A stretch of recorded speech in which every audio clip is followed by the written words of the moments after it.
नमस्कार, मैं रवीश कुमार। इस वक्त मैं न्यूयॉर्क में हूँ। रात भर नींद नहीं आई तो सोचा कि बेकार अपना वक्त होटल के कमरे में बिताने से अच्छा है कि जब ये शहर जाग रहा है तब उस वक्त उठकर देखा जाए कि इसके क्रियाकलाप क्या हैं और जब पौ फटने वाले हों तब किस तरह से ये शहर उन शहरियों के लिए तैयारी करता है जो सुबह सुबह अपने दफ्तरी जीवन की शुरुआत करते हैं और सफ़र पर निकलते हैं। तो काफ़ी कुछ यहाँ पर देखने को मिला है और जब मैं रिकॉर्ड कर रहा था तो एक बात का ख्याल आया कि क्या हम इन शहरों की इमारतों, सड़कों, वैभव, भव्यता की तुलना किए बगैर उसके बजाय हम यहाँ की व्यवस्थाओं की तुलना करें, उसकी नकल करें, उसे समझें और उससे भी बेहतर व्यवस्था बनाकर, नियमित व्यवस्था बनाकर हम अपने नागरिकों को दें जो सभी के लिए समान रूप से लागू हो। ऐसी व्यवस्था नहीं होना चाहिए कि कोई सांसद विरोधी दल का है तो उसकी गिरफ्तारी अवैध रूप से हो जाए, कोई डॉक्टर आलोचना करता है तो उस पर अवैध रूप से राष्ट्रीय सुरक्षा कानून NSA लगा दिया जाए। इस तरह से नहीं होना चाहिए। जब आप समान अवसर सबके लिए पैदा करें तो समान अवसर में निहित है कि व्यवस्थाएं सबके लिए समान हों। वो राजनीतिक द्वेष पर, धर्म के आधार पर किसी को पीड़ित ना करें। अगर इस शहर में ऐसा हुआ होता तो मुमकिन ही नहीं था कि हिंदुस्तान से, पाकिस्तान से, चीन से, जापान से और दुनिया के अलग अलग ममालिक से लोग यहाँ पर आए और आकर बसते और अपनी एकदम शून्य से उन्होंने अपनी जिंदगी की शुरुआत की है और अट्टालिकाएं बनाई हैं और आसमान तक गए हैं। वो सिर्फ इस वजह से गए हैं कि अमेरिका ने व्यवस्था और जो व्यवस्था का जो वितरण है सबके लिए समान रूप से किया है। जितना वो यहाँ के नागरिकों के लिए है उतना ही बाहर से आकर यहाँ काम करने वाले लोगों के लिए है। जरूर उसमें खराबियां हैं, बुराइयां हैं, भेदभाव की खबरें हैं, वो सब भी हैं, लेकिन इनकी निरंतरता, कॉन्टिन्यूटी कहीं ज्यादा है और यही वजह है कि पीढ़ियों से हिंदुस्तान से लोग यहाँ पर आए हैं, पाकिस्तान से भी यहाँ लोग आए हैं और दूसरे देशों से भी आए हैं और उन्होंने अपनी जिंदगी में बहुत गुणात्मक बदलाव किए हैं जो शायद उनके देश में संभव नहीं था। तो इसलिए हम सबको ये देखने समझने की ज़रूरत है। तो इस वीडियो ब्लॉग में मैं आपको इन्हीं सब चीज़ों पर टिप्पणी करना चाहता हूँ और साथ साथ शहर की तस्वीरों को आपको दिखाना चाहता हूँ। एक शहर जब जागता है तो वो सुबह सुबह उसका आलम कैसा होता है, आप इस वीडियो में उसकी एक झलक पा सकते हैं। इस वक्त यहाँ पर 6 बज रहे होंगे, लेकिन बड़ी बड़ी गाड़ियाँ, ट्रक सड़कों पर अब दौड़ने लगे हैं। इनमें से ज़्यादातर वो गाड़ियां हैं जो कूड़ा और कचरा यहाँ पर उठाती हैं। शहर साफ सुथरा है मगर ऐसा भी नहीं है कि चारों तरफ चमक ही रहा है। इसकी गलियों में अगर आप जाकर देखेंगे तो हो सकता है कि आपको वो गंदगी भी दिख जाए और लगे कि हाँ, इतने बड़े शहर जिसका नाम दुनिया में इस तरह से है वो उतना साफ नहीं है।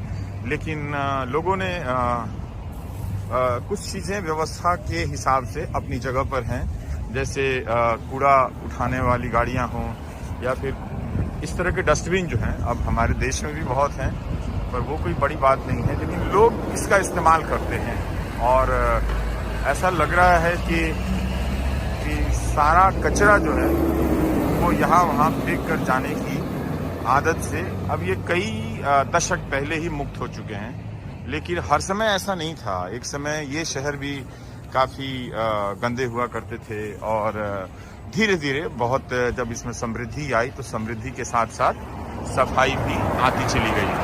तो इस वक्त जो मुझे दिख रही हैं वो ज़्यादातर शहर की दुकानों में सप्लाई करने वाली गाड़ियां हैं और स्कूल की बसें हैं जिन्हें मैं दिखाना चाहता था मगर इस वीडियो में अब वो रह गया है।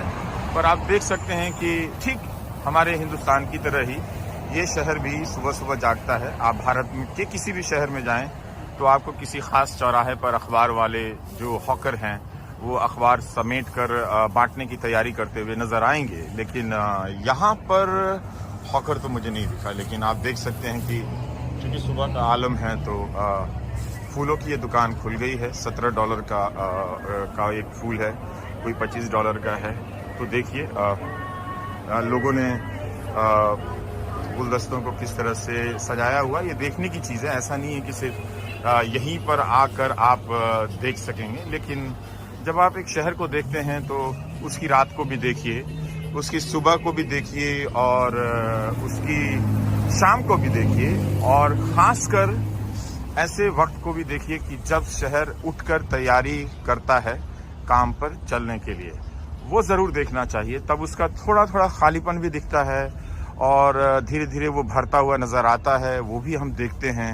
और ये सीखने की बात है। हमारे देश में अब बहुत सारे लोग, जब कोई भी नहीं रहता है तब भी ट्रैफिक के नियमों का पालन करते हैं, लेकिन यहाँ आमतौर पर ज़्यादातर लोग करते हैं। लेकिन फिर भी लाल बत्ती होने पर मैंने कई लोगों को पैदल भी क्रॉस करते देखा है और गाड़ियों को भी क्रॉस करते हुए देखा है। यहाँ मेट्रो का बहुत अच्छा जाल है। न्यूयॉर्क को यहाँ की मेट्रो चलाती है, 125 साल से ज़्यादा पुरानी है, और सबवे जिसे कहते हैं उसका जाल इतना फैला हुआ है यहाँ पर, और लोग इतने आदी हैं कि उन्हें पता भी नहीं चलता कि कब वो सबवे में गए और कब यहाँ से वहाँ पहुँच गए। लेकिन बस सेवा भी है यहाँ पर वो मेट्रो की तुलना में तो प्रमुख नहीं कही जा सकती है। बसें नज़र आती हैं, मगर हर जगह तो बसें नज़र नहीं भी आती हैं।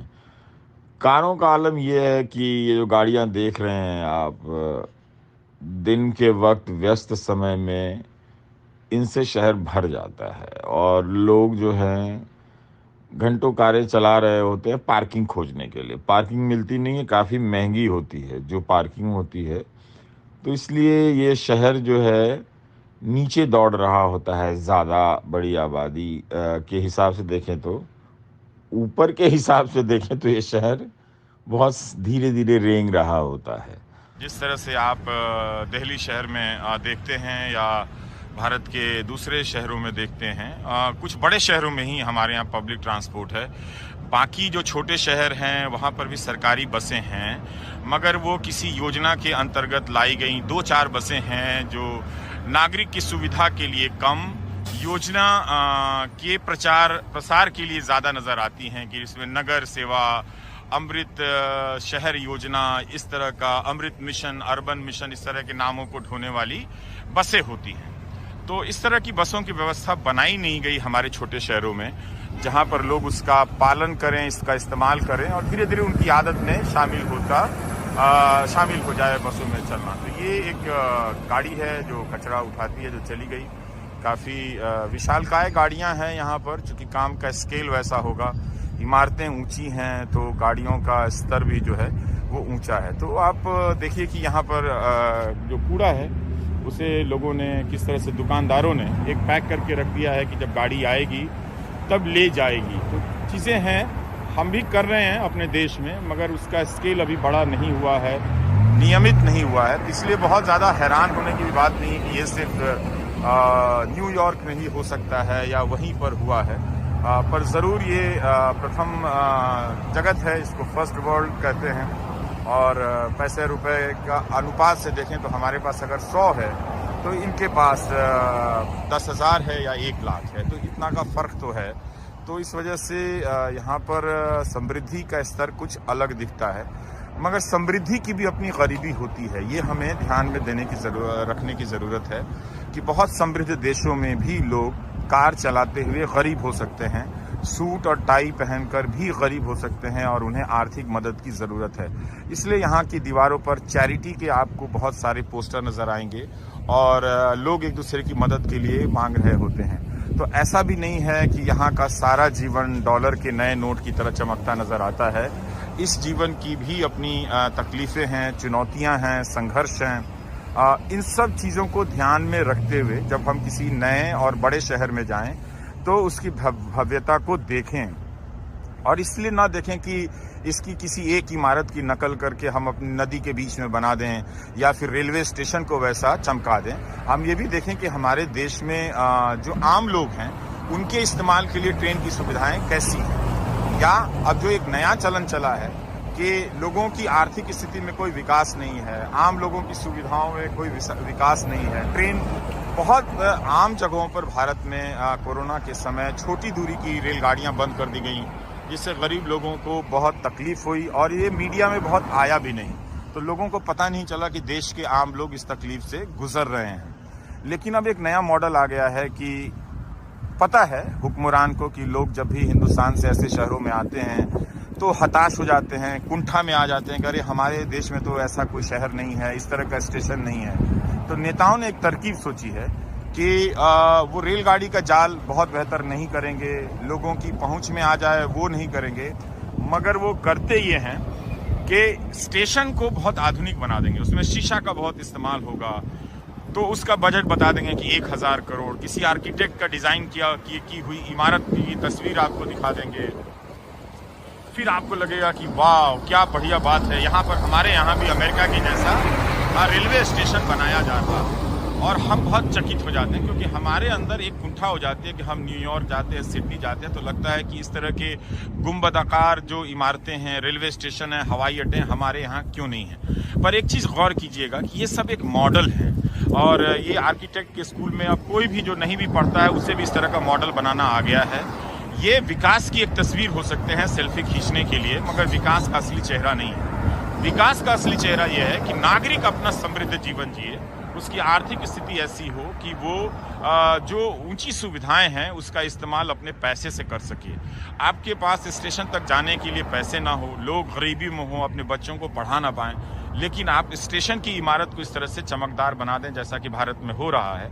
इसके पीछे यही मनोविज्ञान है कि जब हम इस तरह के शहरों में जाते हैं, देखते हैं, तो आंखें फाड़कर देखने लगते हैं और कुंठित हो जाते हैं, अपने आप को कोसने लगते हैं कि हमारा कैसा देश है, हमारे अंदर इतनी क्षमता है, हम क्यों नहीं अच्छा कर सकते। हम बिल्कुल कर रहे हैं, हम बिल्कुल करते रहेंगे, इसमें सुधार होती रहेगी। लेकिन ये जो हम नकल करने लग जाते हैं कि, और नकल करने के क्रम में हम करते क्या हैं कि हम सुविधाओं का विस्तार नहीं करते, आर्थिक क्षमता का विस्तार नहीं करते, लेकिन हम इमारतों की कॉपी कर लेते हैं। तो बिल्डर को फायदा होता है, वो इमारत बन जाती है। जैसे आजकल हमारे हिंदुस्तान में नेताओं ने क्या किया है कि अस्पताल का वो बहुत ऐलान करते हैं, तो अस्पताल की बिल्डिंग तो तुरंत बन जाती है। और वो अब कोई भी बिल्डिंग बनती है तो अब डिज़ाइन का इतना विकास हो चुका है कि वो देखने में अच्छी लगती है, तो आप उसे हैरानी की तरह देखते हैं कि अरे ऐसा सेमिनार हॉल बन गया, ऐसी इमारत बन गई, इस तरह का रेलवे स्टेशन बन गया।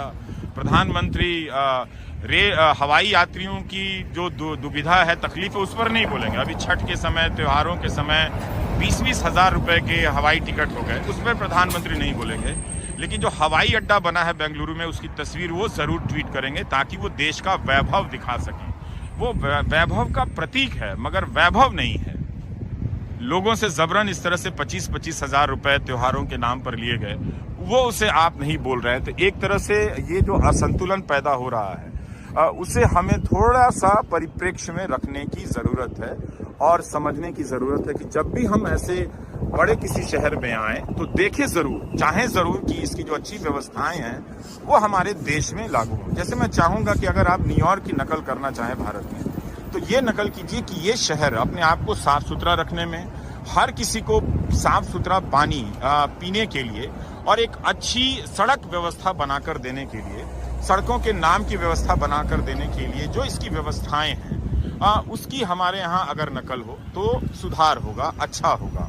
लेकिन अगर आप इसकी जगह पे इसके किसी एम्पायर स्टेट बिल्डिंग की नकल कर लें, वो बिल्डिंग बन जाएगी क्योंकि अब हर बिल्डर के पास ऐसे सामान। ये स्कूल बस है जो मुझे विशेष तौर पर बहुत अच्छा लगता है और काफ़ी मजबूत नज़र आता है। हमारे देश में अगर आप देखें तो अलग अलग राज्यों में जो स्कूल जाने वाले बच्चे हैं वो बहुत ख़राब और कमज़ोर गाड़ियों में सफ़र करते हैं, उनकी ज़िंदगी हमेशा ख़तरे में रहती है और कई बार सर्दी के दिनों में दुर्घटनाएं भी होती हैं। तो देखिए इन सब चीज़ों को और अपने देश के लिए पहले चाहिए जो आप कल्पना करें, ख्वाब देखें, वो व्यवस्था की कल्पना करें।